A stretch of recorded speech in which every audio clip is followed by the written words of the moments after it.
Hello everyone, this is a breeding guide of how the dominant recessive 1 and recessive 2 genes are inherited from the parents.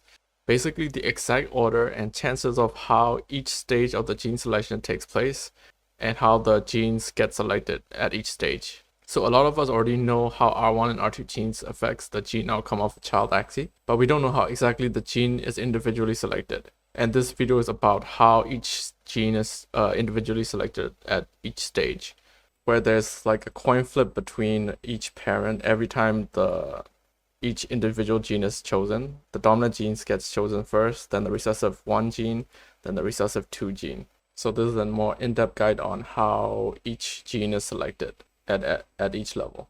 And you guys, let's get into it. So before we start, I just want to give credit to the original source I got this from. It's from a Reddit user called Simpan83, I believe. He downloaded the data of 2 million breeds of axies and ran a script and made a report about it on Reddit. So I'll try my best to explain what he wrote in the post, and with this graphic that I made, which hopefully is easier to understand. But if you guys want to check out the post, I'll put a link in the description below. If you just want to read about it too, you can do that there. So most of us know about the breeding simulators, like the percentages, how much, what percentage chance each axie has of giving away their genes to the child. But we don't actually know how each gene is actually selected for the child. So that's what the guide is about. So these are the two example parents that I'll use in the guide, P1 parent 1 and parent 2. And I've listed all their genes, but we'll just take the mouth of both the parents for this for these examples. So in the Reddit post, he kind of wrote about 3 possible scenarios. So I'm just gonna try to explain those 3 different scenarios of when each gene is selected. I think once you know those 3 scenarios, you can kind of guess the rest of the scenarios out, if there is any. So before starting, I think I'll just go over the overview of what actually happens when genes are selected. So there are 2 parents. 2 parents each have 50% chance of passing on their genes. Dominant genes 37%, recessive 1 9.375%, recessive 2 3.125. So they add up to 50-50, right? So the dominant gene of the child gets chosen first, and these are the percentages of what could possibly get chosen. So the dominant gene gets chosen first, and then after the dominant genes gets chosen, there's like a coin flip between parent again, between P1 and P2. That's 50-50 again for choosing the recessive 1 of the child. And after recessive 1 is chosen, for recessive 2, there's another coin flip again between the parents, again 50-50, and then the recessive 2 is finally chosen for the child. So yeah, that's a basic overview of what happens when genes are getting chosen. But let's get into the scenarios now. So this first scenario is if the parent that wins the dominant genes, the first roll on the dominant genes, keeps winning the 50-50 flips on both the recessive 1 and recessive 2 genes. So let's just say parent 2, Cute Bunny, wins the roll, and the child receives the Cute Bunny as the dominant genes. So I've shown what the resulted gene for the child is after it gets chosen. So dominant genes, Cute Bunny. So after dominant gene gets chosen, there's a flip between the 2 parents. Both parents have 50-50% chance. But in this scenario, we're saying parent 2 wins every roll, right? So parent 2 wins roll again, parent 2 chosen. Let me zoom in. Okay, so this is where it gets interesting, right? So from parent 2, Cute Bunny is already chosen. The dominant gene of the parent 2 is already chosen for the child. So if parent 2 wins the coin flip again for recessive 1 gene, it can only choose from what's left, the recessive 1 and recessive 2 of parent 2. So parent 2 has Cute Bunny, Zigzag, and Serious. So Cute Bunny is already chosen, so it can only roll from Zigzag and Serious now for its recessive 1 gene. So for its recessive 1 gene, recessive 1 has a 75% chance of winning the roll, and recessive 2 only has 25% chance. So in this scenario, let's say recessive 2 actually wins the roll here. It gets chosen, the 25%, and here's the resulted child. the cute bunny for the dominant gene, Sirius for the recessive 1 gene. So after recessive 1 gene is chosen for the child, it goes to choose recessive 2. Again, there's a coin flip, 50-50, between parent 1 and parent 2.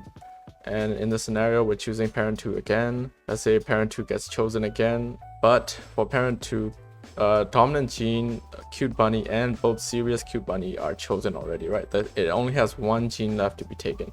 So it's 100% chance that we're getting the recessive one that hasn't been chosen before. So the child will get the recessive one of parent 2 as its recessive 2. So this is the result of the child. I've also given information of why each stage happens on top here, so you can easily look at that. So that was the first scenario. If one parent just keeps winning the role, what happens, right?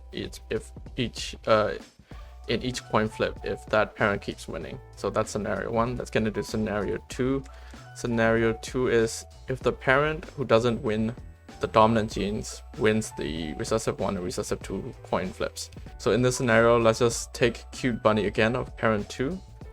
The child wins the dominant genes cute bunny from parent 2. And then, of course, we go into the coin flip for recessive 1. But this time, instead of parent 2 winning again, let's say parent 1 wins. So parent 1 still has all 3 available: dominant, recessive 1, and recessive 2 genes. So recessive 1 of the child can be chosen from all 3. But interesting thing here is the dominant actually has less chance of getting selected. So recessive 1 has the most chance at 56%. Sorry, recessive 2 has the second most chance with 25%, and dominant genes has the least percent chance of getting chosen. But for this, let's say recessive 2 of parent 1 gets chosen, pincer. So the child now has cute bunny and pincer. And now we go to recessive 2, the coin flip between 2 parents. And let's say parent 1 wins again. Even though parent 1 wins again, even though parent 1 still has 2 genes left to be selected, only R1 can be selected. Because for recessive 2 genes, apparently dominant genes can't be selected from parents. So recessive, so the only thing left from parent 1 is recessive 1, which is Sirius here. So it is automatically selected for recessive 2. So the resulted child is cute bunny, pincer, and Sirius. Cute bunny from parent 2, recessive 1, and recessive 2 from parent 1. So that's scenario 2 if one parent wins the dominant gene role and the other parent wins both the recessive 1 and recessive 2 roles. And let's get into the third scenario. In this scenario, this is where the child inherits recessive 1 and recessive 2 gene as dominant. So the last 2 scenarios, I've made it so that the child wins the dominant gene from the parent every time, but what happens if it inherits the recessive 1 or 2 gene? And in this scenario, I'll choose zigzag. Let's just say the child wins the recessive 1 gene from a parent that's as a dominant gene. So here, child wins zigzag. Child has zigzag now, and now we go into the recessive 1 coin flip. Let's say parent 2 gets selected again. And here's another interesting thing that happens. If the dominant gene of both parents hasn't been chosen as the dominant gene for the child, the recessive 1 will get the dominant gene of the parents 100% of the time. So it doesn't need to roll between recessive 1 and recessive 2. Dominant gene gets automatically chosen if it hasn't been chosen for the dominant gene. So here 100% cute bunny. So the child now has zigzag and cute bunny. And now we keep rolling for recessive 2. And let's just say this time parent 1 wins. So parent 1 still has the recessive 1 and recessive 2 that hasn't been chosen yet. It actually also has the dominant gene that has been selected yet, but like the last scenario, the dominant gene of a parent can't go to the recessive 2 of the child unless it mutates there. But we're not taking mutations into account in this guide. So parent 1 wins the coin flip for recessive 2. So now it's between the recessive 1 and recessive 2 of parent 1. And here recessive 1 only has 25% chance of winning the role, and recessive 2 has a greater chance because the recessive 2 gene, it has 75% chance. But for this, let's just take Sirius recessive 1. The child wins it. So now the child has zigzag, cute bunny, and Sirius. So some key takeaways from this is a parent's dominant gene cannot be inherited into a child's recessive 2 gene. And the same gene cannot be inherited twice unless it's mutated onto. So yeah, those are 3 example scenarios of what happens when a child is choosing the dominant recessive 1 and 2 genes, right? I think that the 3 scenarios cover most of the outcomes, and if different outcomes come, pretty sure you can guess from those 3 scenarios. But yeah, guys, this is more of like a deep dive into how each gene is chosen. I guess this is good for breeders to know too. I mean, I've underestimated recessive 1 and 2 genes when breeding also, and it has gotten me into a lot of trouble. So this has been really helpful. So thank you, Simpan83 on Reddit. Such amazing information. Hopefully this helps everyone out, and hopefully I explained well enough and didn't butcher it. But yeah, if you guys want to have this this infograph, I'll put a link in the description below as an image link. Sorry, I didn't do it in Google Sheets. It was just much easier for me to do on Illustrator. Anyway, guys, thank you for listening. If you guys like the content, please like and subscribe to my channel. I'll keep doing some of these guides. I also do market updates. I'm at 120 subs right now, I think. I hope this guide has been helpful. See you guys soon. Bye bye.